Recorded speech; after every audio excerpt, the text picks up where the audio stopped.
எங்களோட evening snacks சிறு பிள்ளையில் மைதா மாவும் கோதுமை மாவும் கலந்து ஸ்வீட்டு. அந்த ரெசிபிக்கு பேர் கத்திரிப்பு மிட்டாய். அதிலே காரம் செய்கிறதுக்கு பேர் கலகலா. ஈவினிங் நேரத்தில் நாம் சிப்ஸு அது போலெல்லாம் கொடுக்காம நல்ல உடம்புக்கு ஆரோக்கியமாக நிறைய காணும். நீங்கள் கம்மியாக மாவு போட்டால் கூட நிறைய காணும். அதுபோல் நீங்கள் இந்த கலகலா கத்திரி என்னோட அருணா சமையலறை சேனலை நீங்கள் சப்ஸ்கிரைப் பண்ணுங்கள்.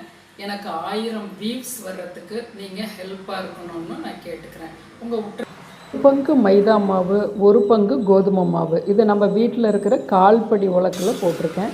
ரெண்டையும் இப்படி விஸ்கால கலக்கும்போது ரெண்டும் ஒன்று கலந்து நல்லா கலந்துரும். இதை பாதி பாதி மாவாக பிரிச்சுக்குவோம். ஸ்வீட்டுக்கு கொஞ்சம், காரத்துக்கு கொஞ்சம்னு. முதல்ல காரத்துக்கு இதில் நான் ஓமம் கொஞ்சமாக போடுறேன், ரொம்ப போட வேண்டாம். ஓமம் இல்லைன்னா ஜீரகம் போடுங்க. நான் வரமிளகாய் பொடி போடுறேன். நீங்கள் ஃப்ளாக்ஸ் போல் இருந்தாலும் போட்டுக்கலாம், அதுவும் நல்லா போட்டால் நல்லாயிருக்கும். உப்பு தேவையான அளவு கலந்து நல்லா கலந்து விட்டுட்டோம். இந்த 1 கப் மாவுக்கு 1 டேபிள் ஸ்பூன் பச்சை எண்ணெயாக ஊற்றுங்க. காய்ச்சியெல்லாம் வேண்டாம், இந்த அளவுக்கு பதம் இருக்குது. நல்லா தண்ணி தெளித்து கொஞ்சம் சப்பாத்தி மாவு போல் கொண்டு வந்துடலாம். இந்த அளவுக்கு தொய்வா மேலே கொஞ்சம் காயாமல் இருக்க அப்படி எண்ணெயை வச்சு மூடி வச்சிடலாம். ஒரு அரை மணி நேரம் ஊறி வரட்டும். இப்போ நீங்கள் அதாவது சப்பாத்தி திரட்டுற கட்டையை விட இது மாதிரி ஒர்க்கிங் பிளேஸில் வைக்கிறது நல்லது. கண்டிப்பாக சிங்க்குக்கு பக்கத்தில் வைக்காதீங்க, கொஞ்சம் தள்ளி இருக்கிறது போல். ஏன்னா பக்கத்தில் எப்படியோ ஒரு சில கிருமிகள் இருக்க தான் செய்யும்.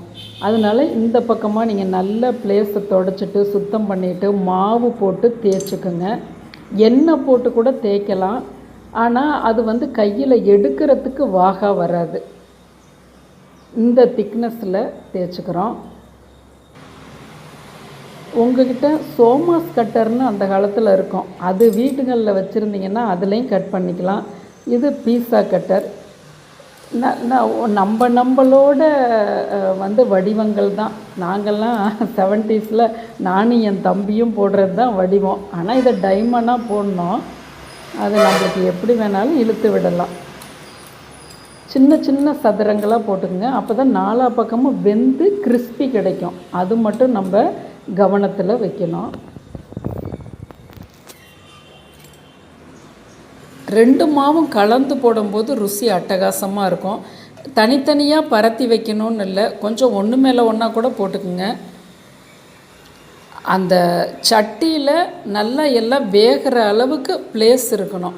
உங்களுக்கு உப்பி வந்ததுன்னா கிறிஸ்பியாக வராது. அதனால் ஃபோர்க்கு கம்பியில் அப்படி அங்கங்கே டாட் போட்டு விடுங்க. இப்போ பாருங்கள், சல்லுன்னு மேலே வந்ததுக்கப்புறம் நம்ம ஒரு 30-40% ஃப்ளேமில் வேக விடுங்க. இப்படி அள்ளியே நீங்கள் போடலாம், எல்லாமே தனித்தனியாக பிரிஞ்சு வந்துடும். நல்லா அலசி விடுங்க அரிகரண்டியில்.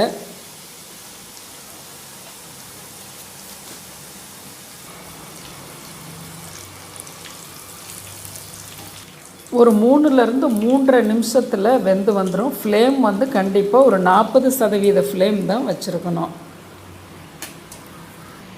எண்ணெய்லாம் இப்படி நல்லா ஓசை அடங்கினதுக்கப்புறமா எடுத்துடலாம்.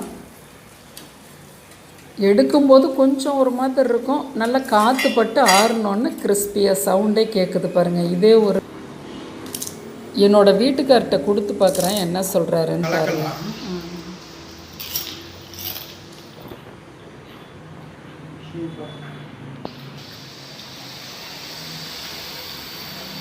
உங்களுக்கு காரம் தான் பிடிக்கும்.